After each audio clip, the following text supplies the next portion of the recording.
নমস্কার, আমি পণ্ডিত ভৃগুশ্রী জাতক। আজ আলোচনা করব মৌনী অমাবস্যা নিয়ে, কারণ আর কিছুদিন পরই মৌনী অমাবস্যা। প্রথমেই বলি, তন্ত্রমতে কোনো বিশেষ কার্যসিদ্ধি হোক বা হোম যজ্ঞ মন্ত্রের মাধ্যমে গ্রহদোষ খণ্ডন, সব ক্ষেত্রেই মৌনী অমাবস্যা একটি গুরুত্বপূর্ণ তিথি হিসেবে ব্যবহৃত হয়। আমি নিজে ব্যক্তিগতভাবে এই অমাবস্যাতেই বহু গ্রহ দোষ খণ্ডন করিয়েছি ও সাফল্য দেখেছি। সাধারণতভাবে মাঘ মাসের অমাবস্যা তিথিকে মৌনী অমাবস্যা বলা হয়। মৌনী অমাবস্যা হল মকর সংক্রান্তির পরের অন্যতম গুরুত্বপূর্ণ তিথি। আবার অন্যদিকে দেখলে মহাশিবরাত্রির আগের শেষ অমাবস্যাই হল মৌনী অমাবস্যা। আমাদের তন্ত্র জ্যোতিষ জগতে এই মৌনী অমাবস্যা একটি গুরুত্বপূর্ণ তিথি হিসেবে বিবেচিত হয়ে আসছে যুগ যুগ ধরে। এক কথায়, মাঘ মাসের কৃষ্ণপক্ষের অমাবস্যাই মৌনী অমাবস্যা। এই তিথিতে জন্মেছিলেন মহান ঋষি মনু। বলা হয় ঋষি মনুর নাম অনুসারেই মৌনী অমাবস্যার নামকরণ।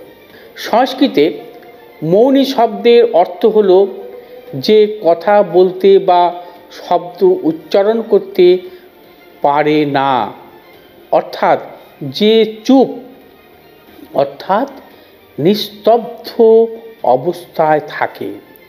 অন্যদিকে নিঃশব্দ কথার অর্থ হল বিশ্বব্রহ্মাণ্ডের নিঃসীম শূন্যতাকে যদি জানতে হয় এবং ঈশ্বরের স্বরূপ যদি অন্তরে উপলব্ধি করতে হয়, তবে হতে হবে মৌন। এই উদ্দেশ্যে মৌনী অমাবস্যার এই তিথিতে সাধকেরা মৌনব্রত পালন করে থাকেন শাশ্বত জ্ঞানকে উপলব্ধি করতে।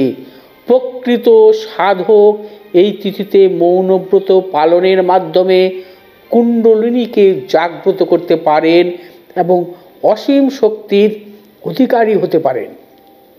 তাই যুগ যুগ ধরে তন্ত্র সাধনার ক্ষেত্রে মৌনী অমাবস্যা একটি বিশেষ ভূমিকা পালন করে থাকে। শাস্ত্রমতে মৌনী অমাবস্যার এই বিশেষ দিনেই সূচনা হয়েছিল দ্বাপর যুগের। জ্যোতিষশাস্ত্রের এই দিনেই আলাদা তাৎপর্য আছে। এদিন সূর্য চন্দ্র মকর রাশিতে অবস্থান করে। প্রায় এক মাস ধরে সূর্য এই অবস্থানে থাকে এবং অন্যদিকে চাঁদ থাকে 2.5 দিন। চন্দ্র সূর্যের এই অবস্থান ও রাশি পরিবর্তন মানুষের জীবনকে প্রভাবিত করে নানানভাবে। আধ্যাত্মিক দৃষ্টিভঙ্গি থেকে এই মৌনী অমাবস্যার পুণ্যতিথিতে মৌনব্রত পালন করলে জীবনের সব আকাঙ্ক্ষা, মোহ এবং ইন্দ্রিয়কে নিজের অধীনে রাখা যায়। এমনকি এই তিথিতে সঠিকভাবে কাজে লাগাতে পারলে বা কাজে লাগালে একজন সাধক জন্ম মৃত্যুর আবর্ত থেকে মুক্তি লাভ করে মোক্ষ লাভও করতে পারেন।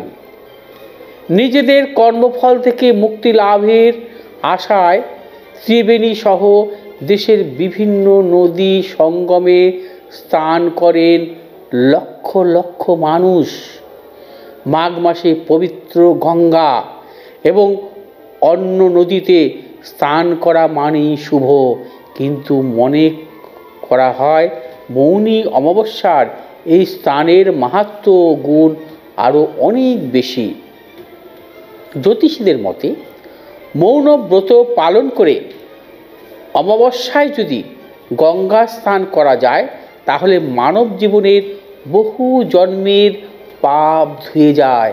এদিন নৈশব্দ পালন করলে মানসিক শান্তি পাওয়া যায় এবং রোগ মুক্তি ঘটে।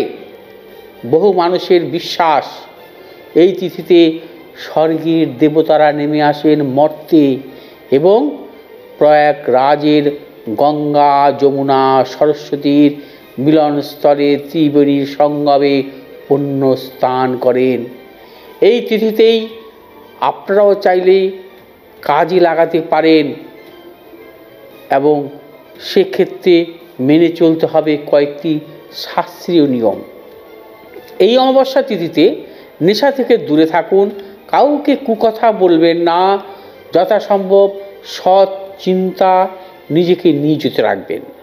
পবিত্র দেহ ও মনে ঈশ্বরকে স্মরণ করুন এবং পারলে দরিদ্র মানুষকে কিছু দান করুন। যারা গঙ্গা স্নান করবেন তারা প্রথমে কপালে পবিত্র জল ঠেকিয়ে উপাসনা করুন, তারপরে সম্পূর্ণ স্নান করুন। এদিনে উপোস চলাকালীন মৌনতা পালন করা খুব গুরুত্বপূর্ণ। নির্জলা উপোস রাখতে না পারলে শুধুমাত্র ফল ও জল খেয়ে এদিন উপোস রাখা যায়। অমাবস্যা চলাকালীন পরিষ্কার বস্ত্র পরে সূর্য দেবতাকে তিল ও জল দান করুন। এবারে মন্ত্র জপ করে আপনার সামর্থ্য মতো দান করুন। সবশেষে বলবো, জ্যোতিষশাস্ত্রে আস্থা রাখলে ও নিজের জীবনে গ্রহগত কুপ্রভাবকে দূর করে জীবনে সফল হতে চান তারা এই তিথিকে চাইলে কাজে লাগাতে পারেন। শাস্ত্রমতে তন্ত্রক্রিয়ার মাধ্যমে গ্রহদোষ খণ্ডনের জন্য এই মৌনী অমাবস্যা একটি প্রশস্ত তিথি।